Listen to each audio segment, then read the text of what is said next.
আসসালামু আলাইকুম সম্মানিত ভাই। আপনারা দেখছেন হুসাইন মিডিয়া। তো আমি আজকে আপনাদের সামনে যে বিষয়টা নিয়ে কথা বলবো যে জিন সকল মানুষকেই কি ধরে?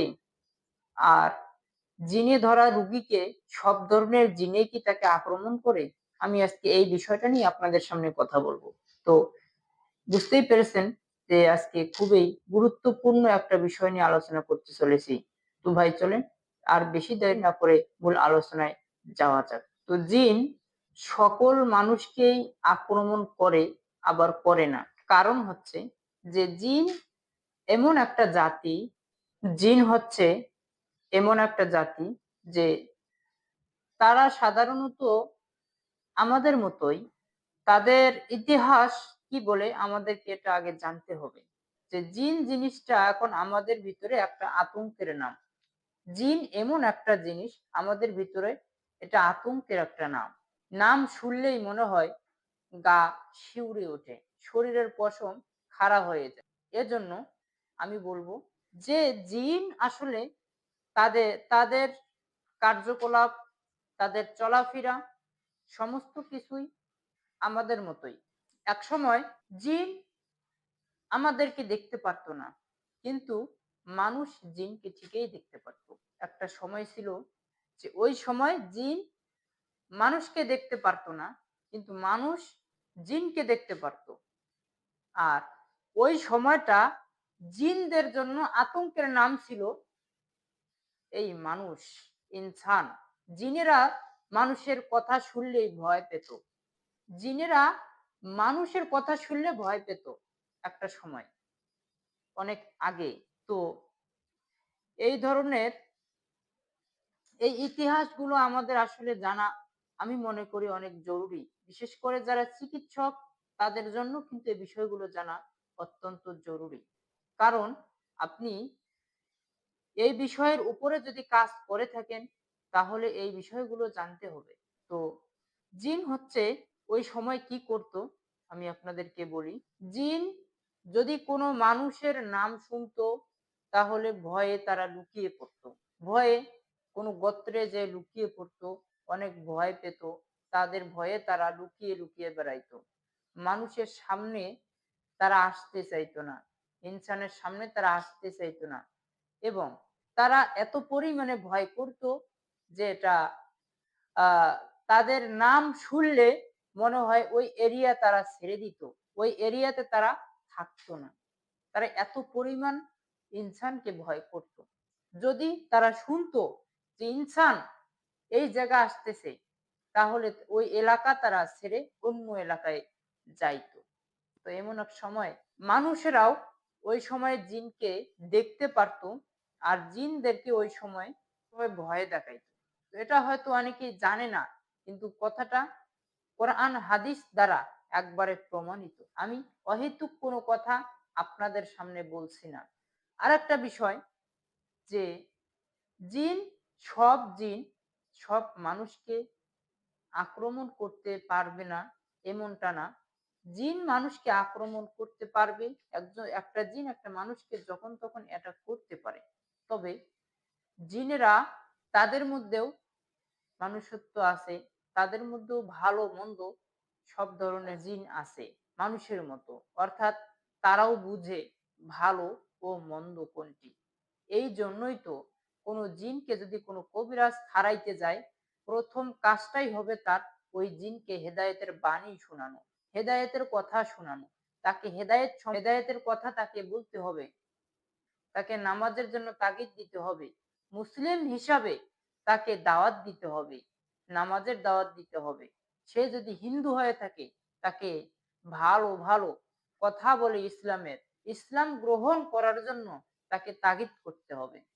কোনো জিনকে যদি কোনো কবিরাজ হারাইতে যায়, তার মূল কাজটাই হবে এটা। সর্বপ্রথম এইটাই কাজ হবে। এরপরে যদি সে না মানে, তাহলে সেক্ষেত্রে আপনার আপনাকে যে কাজটা করতে হবে, কোরআন ও হাদিসের সহি ভিত্তিতে তাকে তাড়ানোর জন্য যে আয়াতগুলো নাজিল হয়েছে, এই আয়াতগুলো ব্যবহার করতে হবে। অর্থাৎ পাশাপাশি যে প্রাথমিক চিকিৎসা দিয়ে দেওয়ার, এই চিকিৎসাগুলো তো দিতেই হবে। অর্থাৎ আমার মূল টপিক যেহেতু আজকের যে জিন কি সকল মানুষকে আক্রমণ করে? আমি এই বিষয়টাই নিয়ে আপনাদের সামনে কথা বলতেছি।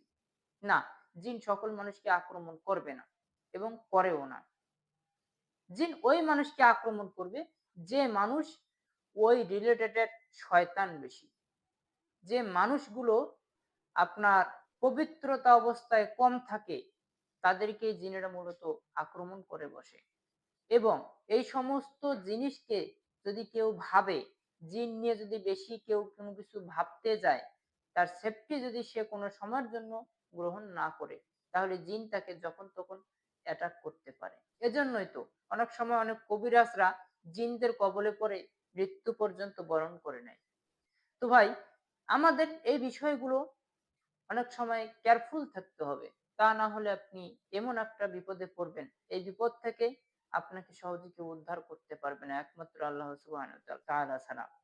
এইজন্য ভাই, আপনি রাস্তা দিয়ে যখন হেঁটে যাবেন, কোন সময়গুলোতে জিনেরা রাস্তার পাশে গাছের মধ্যে থাকে, কোন সময়গুলোতে জিনেরা আহার করতে যায়, এগুলো সম্পর্কে কিন্তু সম্পূর্ণরূপে ধারণা সাধারণ মানুষের থাকে না। কিন্তু কবিরাজ যারা, আপনাদের থাকতে হবে। আমি মনে করি আপনাদেরকে এই সম্পর্কে সম্পূর্ণরূপে ধারণা আপনাকে নিতে হবে। তা না হলে আপনি যে রুগীকে চিকিৎসা দিবেন, ওই রুগীকেও তো আপনি এই সমস্ত ধারণা দিতে পারবেন না, তাই না? ওই রুগীও কখনো সুস্থ হবে না। কারণ কি?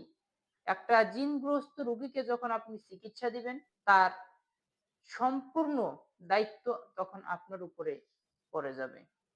কিভাবে পড়বে? ও কি করতেছে, কিভাবে নিয়ম পালন, আমি যে নিয়মগুলো দিয়েছি, সেই নিয়মগুলোকে আসলে পালন করতেছে ঠিকমতো কি না করতেছে, এগুলো কিন্তু আপনাকে খবরাখবর নিতে হবে। তার কোনগুলো জায়গায় যাওয়া নিষেধ, কোন সময় তার বাসা থেকে বাইর হওয়া নিষেধ, কোন সময় বাইর হওয়া যাবে, এগুলো সম্পূর্ণরূপে আপনাকে তাকে বলে দিতে হবে।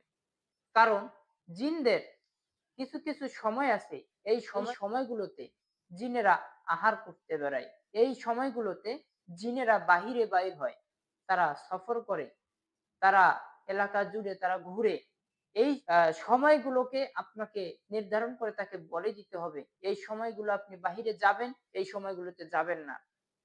অর্থাৎ যে সমস্ত মানুষ দুর্বল তারাও এই, যদি ওই সময়গুলোতে ওই জিনের নজরে পড়ে যান, আপনি যতই পবিত্রতা থাকেন না কেন, জিন কোনো না কোনো ভাবে যদি আপনাকে তার নজরে লাগে, তার চোখে লাগে, আপনাকে অ্যাটাক করবেই সে। মেয়ে কিংবা ছেলে।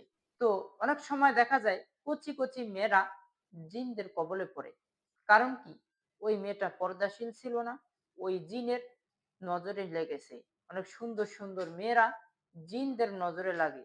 শেষে ওই মেয়েটার এমন একটা অবস্থা হয়ে যায়, সে বুঝতেই পারে না। বিয়েও হয় না সহজে। তার বিয়েটা পর্যন্ত বন্ধ করে দেওয়া হয়। তো ভাই, আমি এই সম্পর্কে অন্য ভিডিওতে পারলে আলোচনা করব। কারণ সব কথা আমার এই ভিডিওতে বলা সম্ভব না। যেহেতু ভিডিওটা অনেক লম্বা হয়ে যাচ্ছে। তো আরো অনেক কিছুই বলার ছিল, আমি বলতে পারলাম না। যেহেতু ভিডিওটা অনেক বড় হয়ে যাচ্ছে, আপনারা চাইলে আমার পরবর্তীতে যে ভিডিও যাবে, এই ভিডিওতে আপনারা পেয়ে যাবেন। তো ভাই, আজকে আমার ভিডিওটা এ পর্যন্তই ছিল। আপনারা সকলেই সুস্থ থাকবেন, ভালো থাকবেন। আসসালামু আলাইকুম ওয়া রাহমাতুল্লাহি ওয়া বারাকাতুহু।